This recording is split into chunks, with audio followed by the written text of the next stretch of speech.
Hello people of the web and welcome back to the Lyfcraft server. You've caught me as I've just been mending my stuff from the last episode, which I wrapped up only a few hours ago and have exported, and I'm streaming today. My plans have fallen through, so I thought I need to do an intro to discuss what I'm going to be building in my stream so that you can see the progress. You see, I wasn't expecting to be doing this today because the plan was to do a co-stream with Karis, but unfortunately she's feeling a little bit under the weather. So I'm forced to push a project forward I was planning to do next weekend to this one, which is decorate my mob farm room. Something that I'm really excited to get done because I come through this room quite regularly and I'm constantly reminded that this needs doing.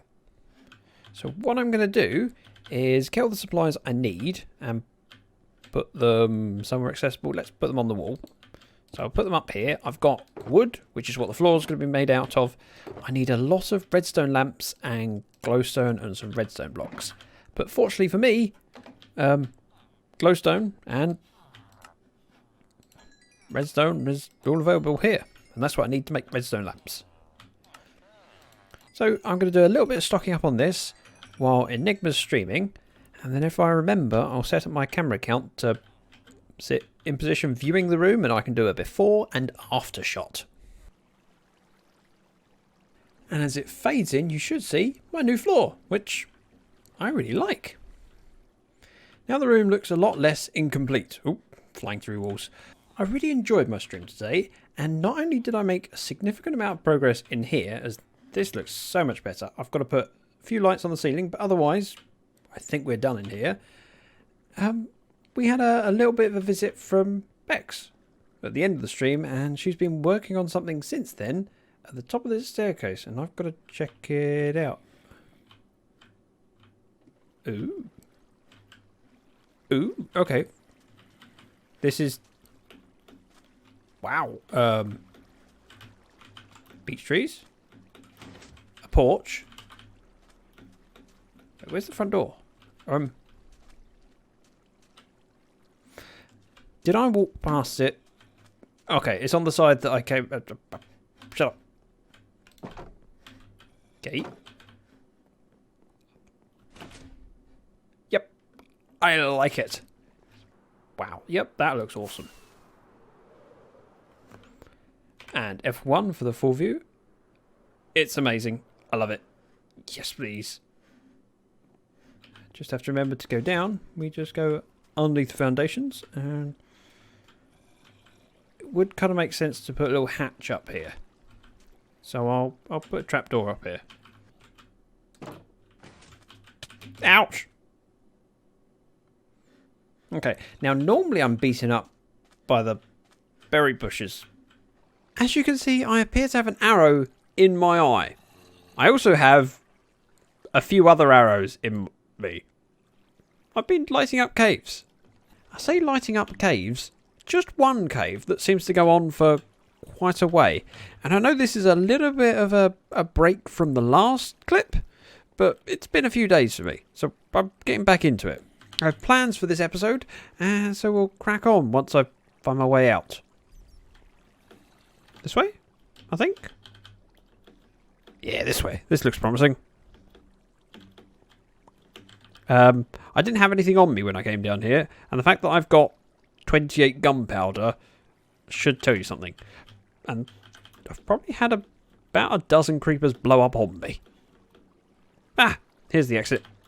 Of course, the reason that there were so many mobs down there is because I've done such a grand job of lighting up all of the caves around here, so that basically everything that could spawn was spawning in the tunnel I was at. I spotted that cave because I'm on my camera account, just trying to plan out a few things. And while I've been on there, I've been spotting things like... yes, this place. Hello.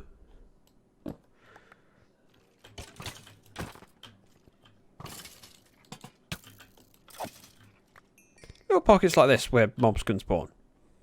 Now that I'm back at my base, I can unload some of this junk that I've picked up while mining, and then we can head and work on the thing that I actually want to do in this episode. I'm not going to throw those into my storage. They can despawn. I recently upgraded this floor. In fact, earlier this episode. Although that might seem like just a few minutes ago to you, it was about a week ago for me. And since that time, well, I've been thinking of other things I want to get done in here. One of which would be lighting up this tube, because that is really dark. Now, I've held off for quite a while from lighting it, because I wasn't sure about how high up I could put lights without affecting the spawning rate in the platforms. So I'll be doing that today, and making some upgrades to down there. Because we get bats, as you can see, and they just seem to keep collecting down there. A few wither roses would help. Plus, of course, when we get skeletons that drop down with feather falling, they don't always die. So wither rose would be a nice upgrade. So we'll go grab the supplies for that from spawn, because I haven't got any wither roses left at the base. I'm so glad I built this stairwell. So we just need, just thinking how many, less than a stack. So we'll grab one stack from, 2, 4, 6, 8, 18. Nice. We've got a profit. That's pretty cool. How are we doing? Oh, we're out of quartz, but I do now have 60 diamonds. Wow. I'm gonna have to restock that. That's new. I'll say that's new. I've already seen this. In fact, helped with this step. And no, I'm not jumping. I showed Enigma on stream how to do this. It's just a fence gate underneath the carpet. But of course, it lifts the player up and you just walk straight in. Right. Beacon, 2 diamond blocks each. Ouch. Yep, I'm going to need one of those. Maybe I shouldn't have changed these to be regular diamonds, because now I don't have a crafting bench. Crafting bench? I think there's one in here. Is there a crafting bench? No. In here? No. I'm going to be walking around spawn looking for a crafting bench now, aren't I? Nope. Nope. Oh, I'll take those. I trade those for emeralds. Crafting bench. Crafting bench. 1 beacon for me. And 2 diamond blocks for you. Can't afford too many beacons though, because diamond blocks is a lot of money. Now I was going to do something very dumb and go and place all the wither roses first. But it probably makes more sense if I do the lighting first. Otherwise, there's a good chance of me falling down and withering myself and dying. Which is not a good idea. Now, fortunately for me, I've already worked out how many torches I need... Not torches. Sea lanterns I need to use and where in creative.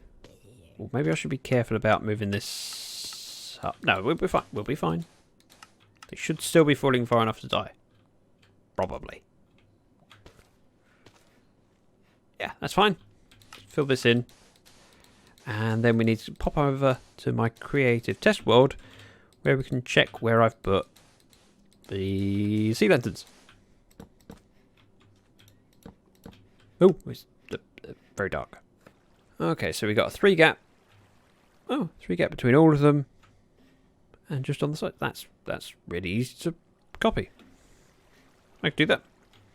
And yes, I've designed some other things which we'll get to later. I think you'll like this. Okay, slightly scary doing this in survival because I need to reach those blocks over there. I can't reach from here, and I kind of don't want to put another slime block out because, well, yeah. Imagine a creeper landing softly on my slime block and then exploding. We'll do one side at a time. Ah! Okay. Whoa, that was a big... What? Well, I'm glad I caught that on video. Slightly upset that I've caused that much damage though. How did it sizzle and... No. Well, I needed to mine out these blocks anyway. Yeah, see, it saved me a job.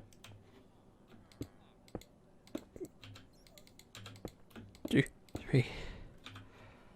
And my heart is still pounding a little bit. Oh. We're now at the height. I'm going to step out over here. See? Easy. And of course, I don't even have any quartz that I could borrow from the shop. Oh, okay. That'll do. That's enough. And a little bit towards restocking. Now that I've fixed the damage, I've just remembered that I have a switch for this farm, which means I can turn it off. Maybe I should have remembered that before I started working in the drop chute where creepers fall down and explode. And yes, it's not the most convenient switch. It's a little bit of a trip up the stairs. I'll be fixing that later in this video. Now I should be able to fill those ones from the safety of not being in this tube. So we're going to place these now. See, it works. It does kill bats. I don't like the fact that they place in random space on the block. Is it the same space? Yeah, it's always the same space. Okay. Now can I place the last one and then fly through that hole?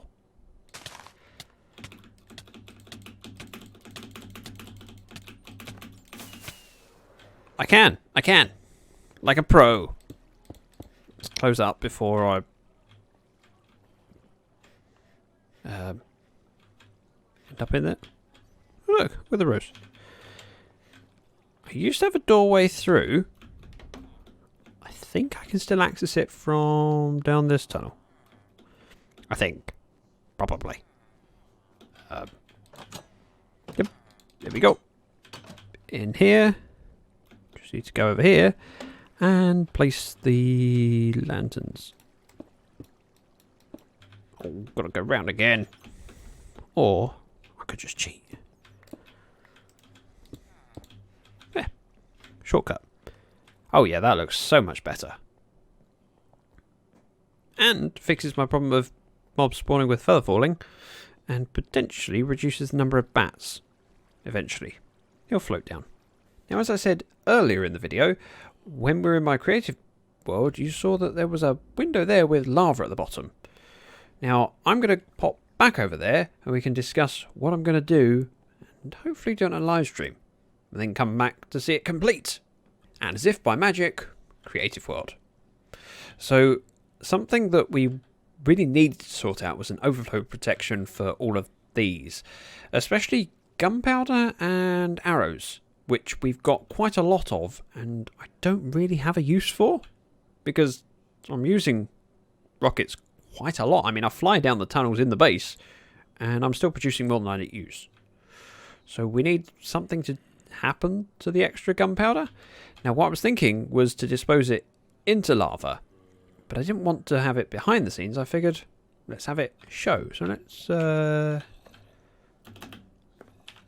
take me out of spectator mode. Basically what happens is any overflow ends up in droppers that are up there and we have a switch here to enable them to be dropped into lava. Oh, they're empty. Fix that. While we're up here, I suppose I might as well show you the slight modification I've done to my redstone. So now, instead of them flowing across sorters down below, it goes up and goes across these sorters first, which are for my overflow, and then drops down and goes over these sorters, which are for the witch drops. These things down here. So, what will happen is we'll end up with bits in... Hang on. These hoppers feeding into those droppers. So let's put me in creative mode. I'll have some blocks, please. Let's go with direct, because who doesn't enjoy burning direct? Some in there. Some in there. Some in there. And some there. Then we'll just hop back over to the outside where we can turn the thing on and see what happens.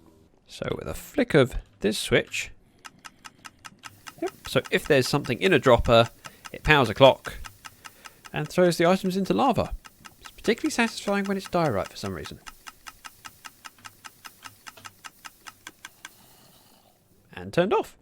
I'm pretty sure many of you watching these videos will be better at redstone than I am, and will be able to think of a better way of doing this. I'm also not that good at redstone that I can explain most of this. I just know that I've managed to get it to work. So across the top here we have filters, which is on these sides, meaning that each of these hoppers will be filtering out, say, creeper drops, so gunpowder, bones, arrows, rotten flesh, string, and then we've got one spare one. Partly because it's nice to have a spare, and partly because, of course, down below we got 6. So, symmetry. Now, what happens is the gunpowder will filter into this one, and this has a little silo down here feeding into this dropper. Now, ordinarily, if this dropper's got anything in it, comparator turns on, which means that up here, this piston gets powered, pushing the observers together, and you get a very fast clicking dropper. However, that can't extend if the power's coming in here. Because with this power coming in here, these pistons can't be powered by those torches, and that's just set by the switch downstairs that you saw me flick. Just means that I can have the items build up and then go for a grand disposal and let everyone see me burning gunpowder. Wonder if anyone will get triggered by seeing that. But I mean, I've got enough for like 100,000 rockets at the moment, so we don't need more. And of course, because I've done this in creative, I didn't really think about lighting, which is why many mobs have spawned and ended up on top of my hopper for miscellaneous drops. That won't happen in the real one, hopefully. Yeah, I really should have put some torches down here. And several hours later, now that the stream's finished, we have a finished project in here, although I've got a few holes that I need to patch up. I'll get rid of that in a bit. However, the overflow protection is all in place, and I've managed to confuse myself by seeing feathers and raw chicken and raw cod in my output chest. But I suppose that's a fish spawning in the water and maybe a baby zombie chicken jockey? Also, I think we've nearly got the 5th light on, which shows how much gunpowder we got and won't be long before this overflow protection is used. Lever all hooked up and working, so you turn that on to activate the item disposal. We then have another lever over here which turns the whole farm off. And what else did I do on stream? Oh yeah, hung out with some great people and had fun with a scary night. If you don't know what a scary night is, it's a channel point redemption thing we have on Twitch, where someone redeems all their points and I have to spend a night outside. I just faced a night with nothing on but my boots, one sword, and some food. I managed to get 184 rotten flesh. It was fun, and I nearly died several times. People enjoyed that. Now, if you want to catch that, follow me on twitch.tv/ZactheDragon. Shameless plug. Unfortunately, my pockets are full, so I can't quite clear this chest, but we can take what we have got to the storage area and do one last little task that I want to do before I wrap up the video. Hey, professional. Between recording clips, I built a tiny little aquarium, and I want to make it a little bit deeper so I can move this seagrass back, and therefore the fish won't be hiding behind the grass all the time. Plus, seagrass kind of glitches into the glass and it doesn't look right. And with that door in place, I should be able to take out this glass. Oh, I probably shouldn't do it from there. I should do it from one of these middle bits so it fills back in. I'm a little bit worried that a fish is going to escape. No! Thank you. 1, 2. Have another bucket for the 3rd fish. Safe. Which means I can now move this back. I do need some sea lanterns. And I have a funny feeling I can't remove this block back here. Yeah, so there's a piston back here. Meaning that this coral kind of needs to stay in place. However, the rest of this can, I think, go back 1 block. Yeah. Have I got conduit effect? No. So I will drown in here eventually. Let's try and avoid that. Wait, I just bone milled here and ended up with a... Huh? Does bone meal in a warm ocean biome cause... I'm going to have to try that again. Because if I can farm fans, that's pretty cool. Okay, shears don't harvest them. Just Silk Touch does. And yep, I get fans from it.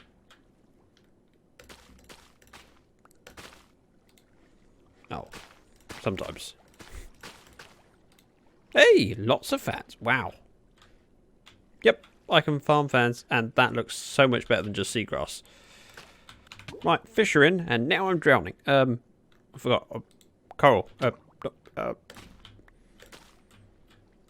Careful not to drown. Right, that goes too tall. And we're going to have some bubble coral over there. And break this so I can get out. Oh, and... that. Yep, that looks better. Oh, I forgot the kelp. I need 1 kelp in... There, please. Done. Much better. I like that. Oh. Well, that'll despawn. Don't mind. It's been a good few weeks since I built the mob farm, and the stuff dropping out of it has been rather impressive. So much so that it's blown my expectations way out of the water. Now, the floor in here has been waiting to be done for quite a while, but with Hushbug being busy, it's held off for a while. But it's now done, and I've made my upgrades to the area. I think it's come along nicely. I'm really happy with the results. Now, if you enjoyed this video, please hit that like button down below, as it really does help. If you're new, why not subscribe to be notified when my next video goes live? Thank you very much for watching. Bye bye now.